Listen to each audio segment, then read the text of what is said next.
저는 30년 경력의 정신과 의사입니다. 수많은 내담자들의 고민을 들으며 한 가지 공통점을 발견했습니다. 고민이 있으면서도 고민을 해결하지 못하고 정체된 상태에서 우울과 불안에 시달린다는 것입니다. 그럴수록 생각은 극단적인 방향으로 흐르게 됩니다. 고부 갈등 때문에 힘들어서 남편과 이혼하고 싶어요. 저처럼 키 작은 남자를 좋아할 여자는 한 명도 없을 거예요. 고민이 있는데 도무지 해결책이 안 보일 때는 조금씩 상황을 개선하면서 좁아진 시야를 넓히는 것을 목표로 삼아야 합니다. 이때 도움이 되는 간단한 방법이 있습니다. 1. 언어화. 말로 표현하는 순간 고민이 사라진다. 전업주부인 윤희 씨는 시어머니와 함께 살게 되면서 우울증이 심해져 병원에 찾아왔습니다. 그녀는 시어머니가 이래라 저래라 참견하는 게 견딜 수 없을 만큼 힘들다고 했습니다.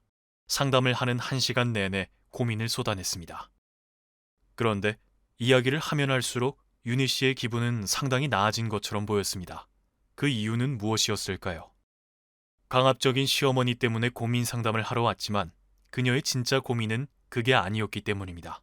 윤희 씨의 진짜 고민은 이것이었습니다. 아무도 내 마음을 이해해주지 않는다. 마음을 털어놓을 사람이 없어서 괴롭다. 말할 수 없는 일, 말하지 못한 일이 마음속에 계속해서 쌓이면 엄청난 스트레스를 받고 질병으로 이어지기도 합니다. 반대로 생각하면 말만 잘해도 스트레스를 받지 않을 수 있다는 의미입니다. 이것이 바로 언어화입니다. 언어화의 목적은 고민을 해결하는 게 아닙니다. 그저 지금 힘든 일을 말로 표현하는 것입니다. 언어화만 잘해도 고민의 90%는 해소됩니다. 하지만 모든 말이 언어화가 되는 것은 아닙니다. 속 시원하게 다 털어놨는데 오히려 스트레스가 쌓이는 경우도 있습니다. 바로 이런 경우들입니다. 역효과를 일으키는 언어화. 1. 험담. 누군가에 대한 험담이나 부정적인 경험을 타인에게 2주 이내에 3번 이상 말하면 기억에 고정됩니다. 다시 말해 잊을 수 없게 된다는 것입니다. 그러면 목욕을 하다가도 잠을 자려고 누웠다가도 그 기억이 떠올라 아 짜증나 라는 말을 저절로 내뱉게 됩니다. 힘든 일은 마음이 맞는 친구에게 딱 한 번만 이야기하세요. 웃으면서 이야기하면 한 달 후에는 힘든 기억이 완전히 잊혀질 것입니다. 역효과를 일으키는 언어화. 2. 자기 비하. 이번 생은 망했어. 안 될 놈은 안 된다니까. 많은 사람들이 자신의 속마음을 털어놓으면서 아무렇지도 않게 자신을 비하하는 말을 합니다. 부정적인 말이 무의식에 쌓이면 부정적인 생각이 자라나고 자존감은 낮아지게 됩니다. 속마음을 털어놓을 때 자신을 비하하는 말은 절대 금물입니다. 나는 할 수 있다. 지금의 나로 충분하다와 같은 긍정적인 말을 스스로에게 들려주세요. 무의식에 쌓여있던 부정적인 말이 서서히 정화될 것입니다. 2. 관점 전환. 관점을 살짝 바꾸면 다른 세상이 보인다. 키가 너무 작은 게 고민이에요. 키 때문에 여자친구도 안 생겨요. 민수 씨는 작은 키 때문에 여자친구가 생기지 않는 것이 가장 큰 고민입니다. 성인이 되었으니 키가 커질 확률은 극히 낮습니다. 키가 작다는 고민을 해결할 수 있는 확률은 거의 0%입니다. 하지만 제가 보기에 민수 씨의 고민은 해결이 가능한 문제였습니다. 그의 진짜 고민은 작은 키가 아니었기 때문입니다. 민수 씨는 작은 키 때문에 인기가 없고 여자친구가 안 생긴다고 생각하고 있습니다. 이를 심리학 용어로 자기 정당화라고 합니다.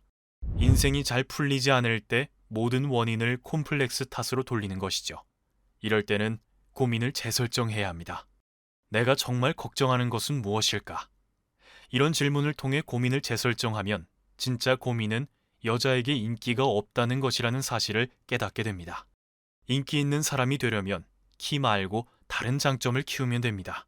운동을 열심히 해서 멋진 몸을 만들거나 일을 잘해서 능력을 인정받는 것처럼 말이죠.